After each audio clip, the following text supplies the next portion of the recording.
Hola, bienvenidos a esta nueva guía visual paso a paso para preparar el examen ECOEMS 2026.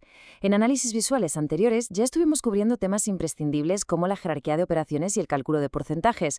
Pues bien, hoy cambiamos un poco el foco y nos vamos a centrar en dos pilares absolutos de las matemáticas: la simplificación de potencias y la interpretación de expresiones algebraicas. Para ser exactos, vamos a destripar los reactivos 31 y 32 de la guía oficial, así que vamos a meternos de lleno en esto y a ver cómo podemos desglosar estos problemas para que resulten completamente lógicos y, sobre todo, manejables.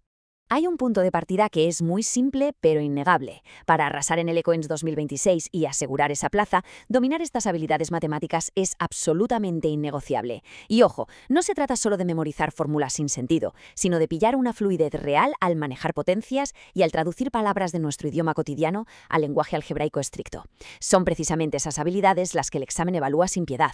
Por lo tanto, analizar al milímetro la estructura de los reactivos 31 y 32 no solo nos va a dar la respuesta correcta, sino que nos va a revelar exactamente el tipo de mentalidad que se requiere para triunfar el día de la prueba.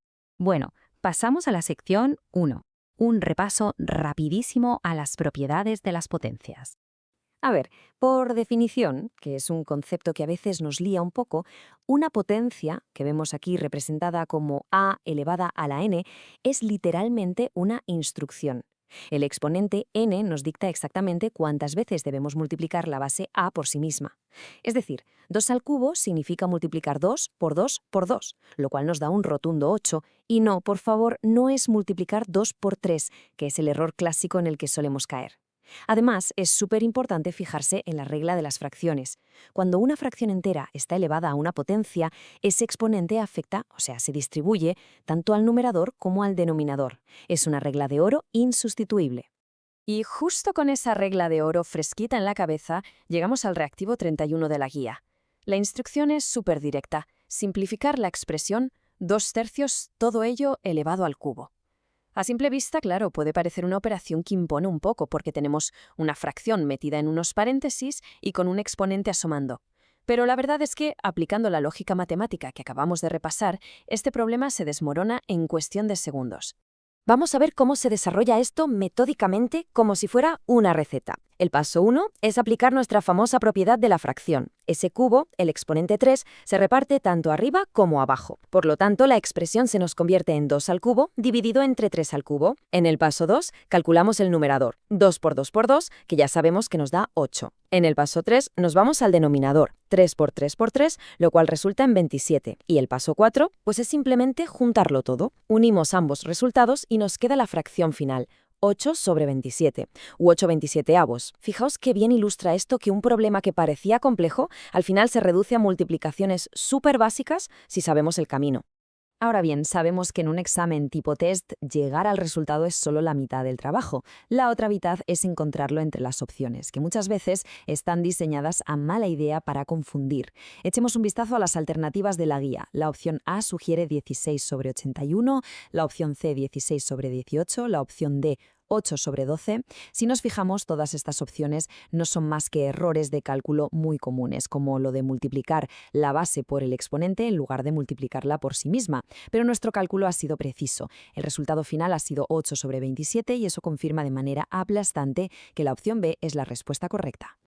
Así que el punto crucial aquí es este tip relámpago, de esos que hay que llevar grabados a fuego en la memoria para el día del examen. Si nos plantan una fracción elevada a una potencia, la acción inmediata tiene que ser distribuir ese exponente arriba y abajo. Y un detalle fundamental, ojo a esto: una vez que obtenemos los nuevos números, siempre hay que verificar si la fracción que nos queda se puede simplificar hasta su mínima expresión. En el caso anterior, el 8 y el 27 no comparten divisores comunes, así que se queda tal cual. Esto es un ancla mental de muchísimo valor. Pasamos a la sección 2, análisis de expresiones algebraicas. Vamos a cambiar un poco el chip. Esto nos lleva de cabeza al reactivo 32. La pregunta dice literalmente así: ¿cuál expresión representa la semisuma de los cuadrados de A y B? A ver, este es el clásico problema trampa de los exámenes de admisión. Aquí no hay números que calcular, solo hay una frase que tenemos que decodificar e interpretar con una precisión matemática casi quirúrgica. La redacción es súper específica y un solo fallo en el orden de las palabras nos va a llevar a una expresión que no tiene nada que ver. Para quitarle hierro a este problema, el primer obstáculo que hay que saltar es la palabra clave: semisuma, ¿Qué narices significa eso en álgebra? Bueno, el prefijo semi siempre nos indica la mitad de algo, igual que cuando decimos semicírculo. Por lo tanto, semisuma es simplemente la suma de unos elementos dividida entre dos, es decir, la mitad de esa suma. Aislar y tener clarísimo este término es el paso más importante para no resbalar y caer en la trampa. Con esa definición ya sobre la mesa, es el momento de construir la expresión cronológicamente, siguiendo al dedillo la frase la semisuma de los cuadrados de A y D. Paso 1. Identificamos las variables que entran en juego, que no son otras que A y B. Paso 2. La frase menciona los cuadrados de A y B. Esto nos está gritando que hay que elevar cada variable al cuadrado de forma totalmente independiente, lo que nos da A al cuadrado y B al cuadrado. Paso 3. El texto nos habla de una suma, así que unimos esos cuadrados con un signo de más, quedando A al cuadrado más B al cuadrado. Y por último, el paso 4. Nos piden la semisuma de todo ese bloque. Tomamos esa suma y la multiplicamos por un medio, o lo que es lo mismo, la dividimos entre 2. El resultado final nos queda un medio, abrimos paréntesis, A al cuadrado más B al cuadrado, cerramos paréntesis. Si miramos la opción A de la guía, vemos que propone un medio por la suma de A y B, todo elevado al cuadrado. Pero ojo, que esto sería la semisuma del cuadrado de la suma. Hay que fijarse muy bien en la diferencia gramatical. La opción A eleva al cuadrado por después de sumar. Por otro lado, la opción C, que es nuestra opción ganadora, es un medio por la suma de A al cuadrado más B al cuadrado. El hecho de que la palabra cuadrados esté en plural en el enunciado original nos dicta que las potencias se aplican a cada letra por separado antes de realizar la suma. Es un matiz sutil, sí, pero es lo que define el orden de las operaciones y lo que marca la diferencia entre el éxito total y el error. Y para que esto quede clarísimo, nos viene muy bien descartar rápidamente las otras opciones. La opción B nos presenta toda la expresión de semisuma entera elevada al cuadrado. Si lo pusiéramos en palabras sería el cuadrado de la semisuma de A y B, lo cual destroza por completo el orden original. Y la opción D, por su parte, sugiere elevar al cuadrado la suma de la mitad de A y la mitad de B. De nuevo, esa estructura algebraica no tiene nada que ver con lo que pide el enunciado. Entender bien por qué estas opciones están mal es una de las mejores formas de reforzar nuestra comprensión del lenguaje algebraico.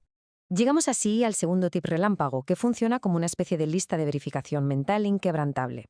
Cuando nos encontremos con este tipo de redacciones, hay que fragmentar la oración. Primero, semisuma equivale siempre a la mitad de una suma. Segundo, cuadrados, en plural, significa que las variables se elevan a la potencia 2 por separado. Y tercero, y quizá lo más crítico de todo, el orden de ejecución que nos marca la propia gramática de la frase. Primero formamos los cuadrados, luego hacemos la suma de los mismos y para rematar extraemos la mitad de ese conjunto. Si seguimos este orden estricto, la traducción al lenguaje algebraico va a ser perfecta cada vez. Sección 3. Vamos con el resumen de las respuestas clave. Recapacitando todo de forma visual y para que quede súper claro, para el reactivo 31, donde teníamos la fracción 2/3 elevada al cubo, al aplicar metódicamente la regla de potencias, el resultado fue 8/27. Eso nos llevó directos y sin lugar a dudas a la opción B de la guía. Por otro lado, en el reactivo 32 tuvimos que decodificar la frase semisuma de los cuadrados de A y B. Haciendo esa traducción paso a paso de forma rigurosa, llegamos al resultado de un medio multiplicando a la suma de A al cuadrado más B al cuadrado, validando así la opción C como la correcta. Como veis, al final todo encaja, la teoría, la aplicación paso a paso y el resultado final. Y con esto llegamos al final de esta guía explicativa. Hay que recordar que dominar el ECO-EMS 2026 es una maratón, un proceso continuo donde vamos construyendo habilidades. En el próximo análisis visual de esta serie subiremos un poquito el nivel de dificultad. Veremos cómo aplicar el álgebra al cálculo de perímetros, nos meteremos en el mundillo de la factorización y resolveremos ecuaciones de segundo grado, abarcando los reactivos 33, 34 y 35. Para seguir con esta preparación y tener a mano muchísimos más materiales, recordad que la plataforma cyberedumx.com está disponible en todo momento. Y para despedirnos, aquí queda una reflexión final. Si un simple cambio en el orden de las palabras puede alterar de arriba a abajo una fórmula matemática, ¿qué otros pequeños matices lingüísticos estarán esperando camuflados en el resto del examen para ponernos a prueba? Es vital mantener la mente analítica bien encendida. Seguimos avanzando con paso firme y nos vemos en el próximo análisis.